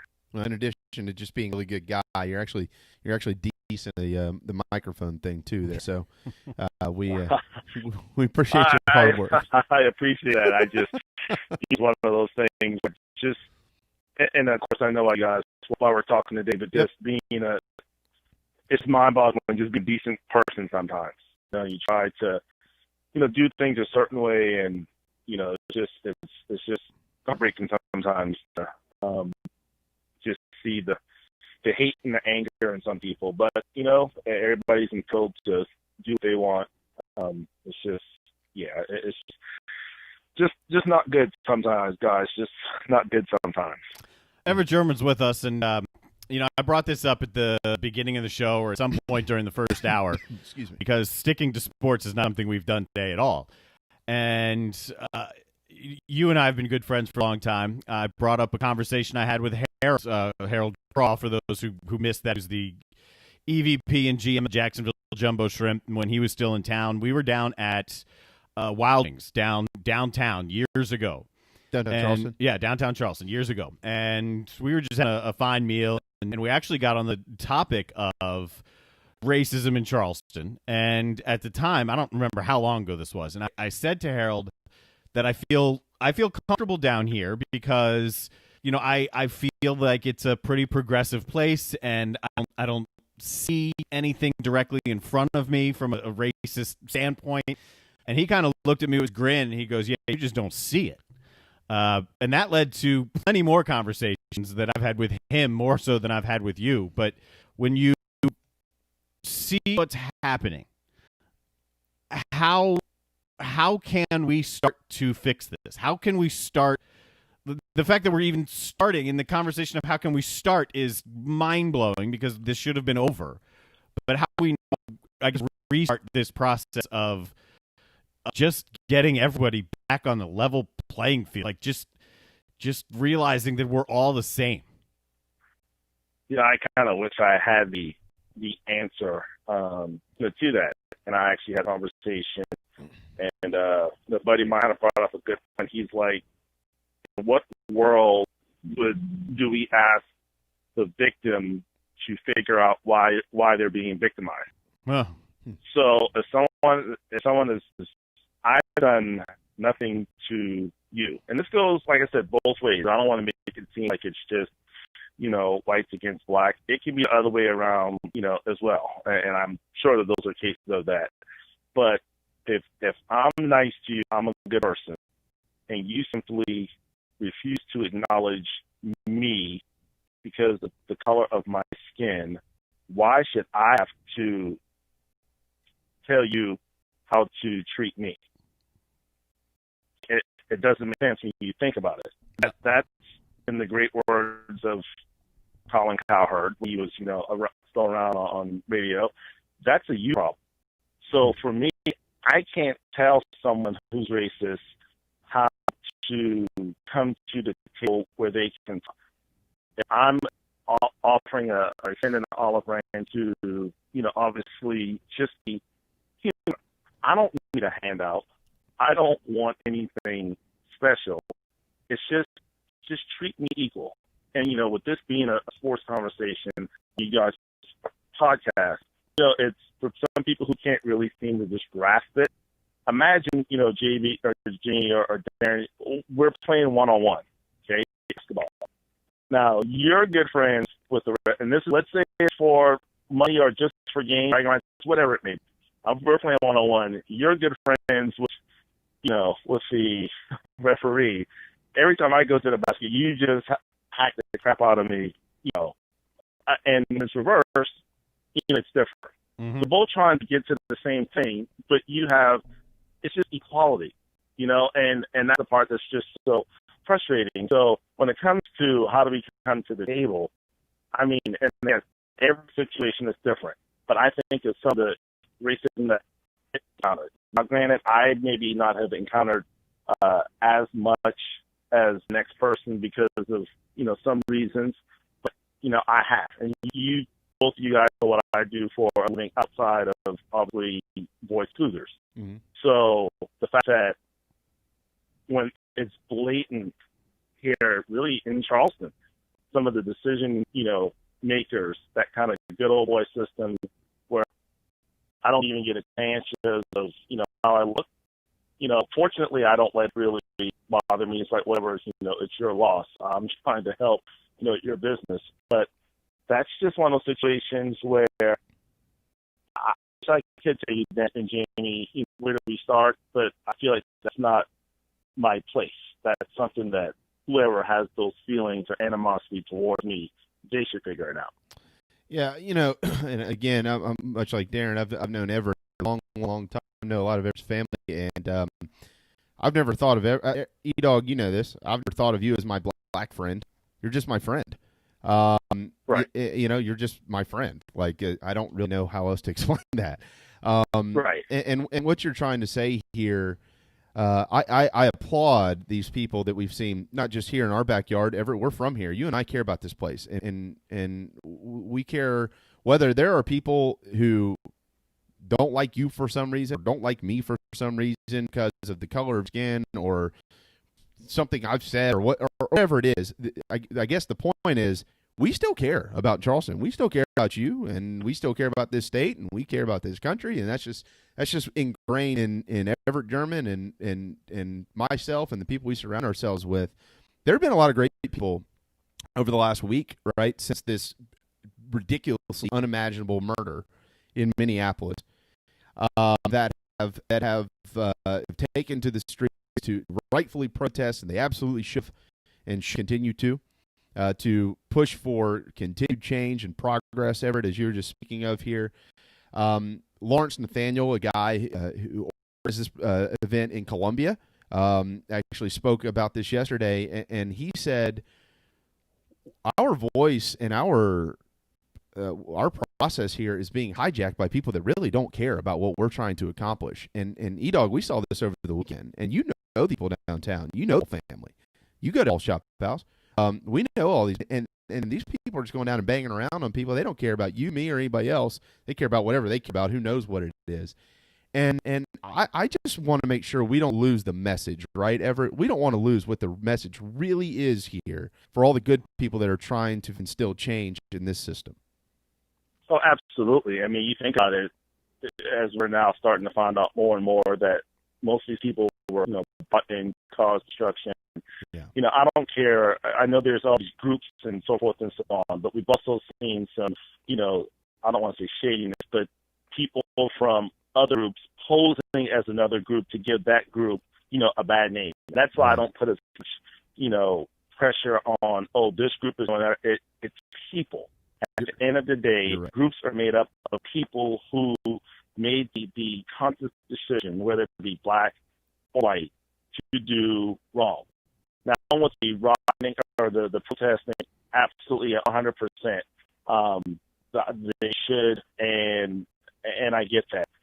I personally, because I can't speak for anybody else, because my experience as a black man may not be the same as the person next to me that has been, illegally stopped several times or racially profiled or whatever it may be. So I'm never going to say, all I will say is I personally would not loot, rob, steal from people, because that does not the cost, because you're right. The focus needs to be on what happened to George Floyd. Now everybody's talking about the looting and the rioting. Right. The only thing I'll say to that, guys, is some people who may have been affected a whole lot more, and you tried peaceful way. You tried to do it the right way, hence Dylan Roof situation, the Walter Scott situation, and nothing seems to change. People just pop. Okay? I'm not necessarily saying it's right or justifying it, but people pop. It comes a point in life where enough is enough. And this is not like it's just the first case. There's a long list of names, as you guys know, where things have happened where cops have, gotten off or not, gotten the status that they probably should have. And so while, again, I can only speak for myself, and I would not do it. I'm not even condoning it, but I'm just saying I can see why somebody else might. Yeah, Mr. Hall and all those guys down on King Street, they had nothing to do with it, and they're probably standing with and against racism. Yep. And it definitely is unfortunate that that happened to them. But the one I'll also say to that is, you know, everything that's been stolen, broken, I'm sure they have insurance on it. They can get that stuff back. Racism is stuff. When somebody loses their life, family, they can't get him back. Right. So the amount of attention and all that, yes, is it bad? Yes. But all of that attention, you just can't get sidetracked by that. That shouldn't happen. It's unfortunate. Let's not lose focus of why that happened. That stuff didn't happen on Sunday before Memorial Day when nothing was going on, when people were just there looting and burning stuff down. So there was a cause, and that's the reaction. Everybody chooses to express themselves differently. I don't loot. I would not loot. I would not steal. But, and again, I don't want people to mistake my words. I'm not justifying it. I'm just simply saying I can see why some may have taken that action. I reached out to you today because these conversations aren't easy to have. They're not fun to have. They're remarkably uncomfortable to have. And I think it's important that we, as two white dudes, are having it, all the perspective that we don't have. Growing up as an African American and living life as an African American, and the I guess the challenges, the differences in your life and Harold's life and ours that we wouldn't even know about. The fact that we're at this point now in 2020, I mean, I can hear frustration and anger and I don't know, maybe sadness too. But I guess the short question is, you know, what are you feeling? What's the conversation like at home with your daughter? I mean, how can you? With my daughter and my son. Yeah, remember, I have a 4-year-old. Yeah, son. Forgot. Right. So you know, from that standpoint, I mean, think of it this way, guys, and I feel comfortable being with you guys because I'm you guys, and when I know you two are good guys. Me is Everett. If I were to get stopped by the cops,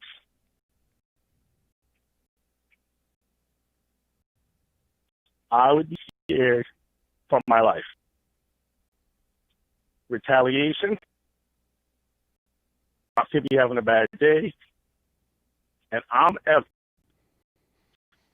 So imagine the black guys that aren't me. When a white guy that kills 9 people in general, black people.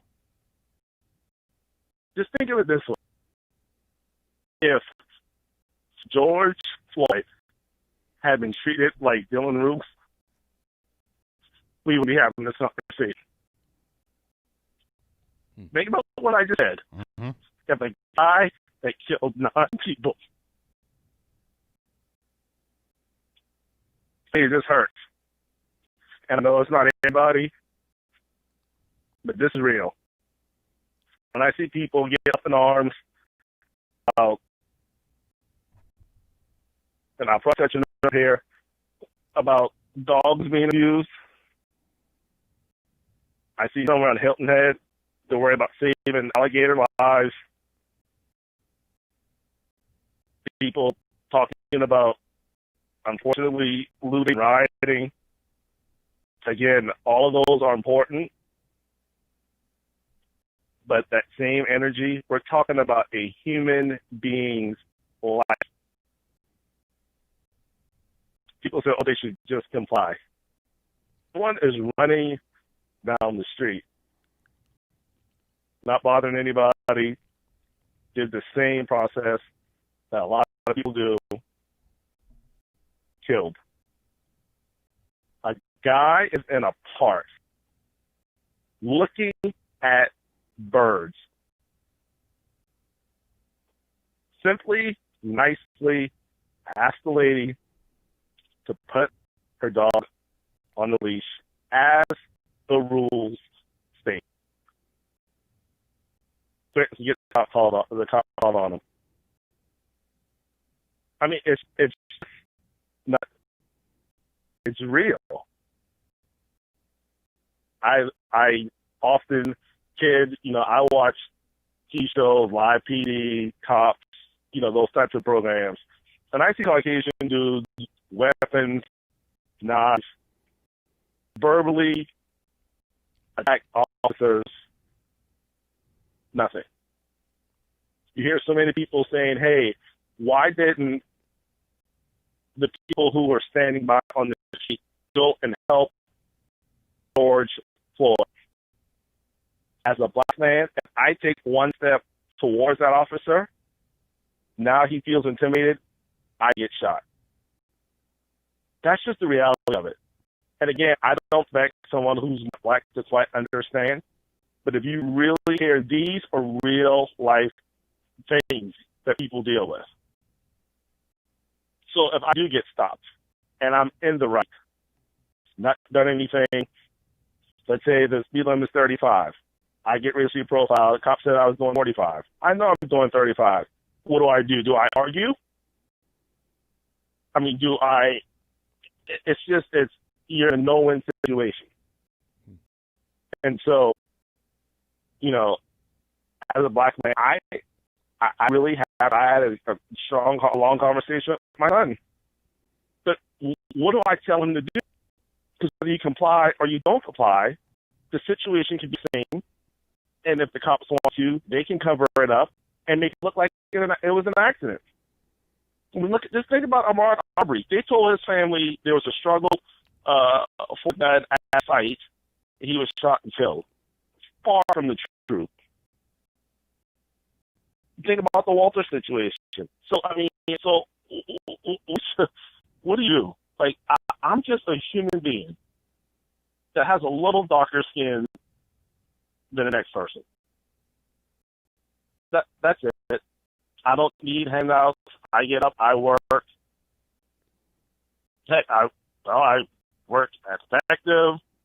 I work at the College of Charleston. I run a basketball tournament. I work for mine.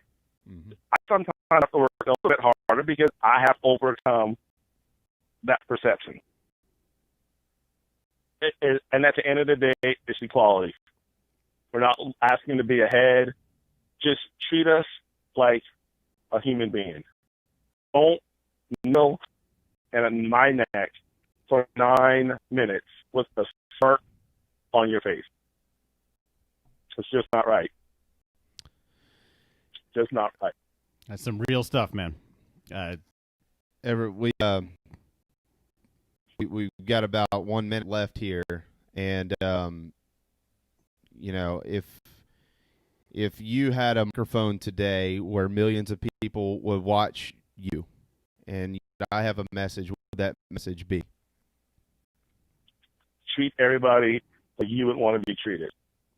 If somebody does wrong, they do wrong. But don't treat people like animals. Better yet, in some instances, maybe it's better. It should be a message.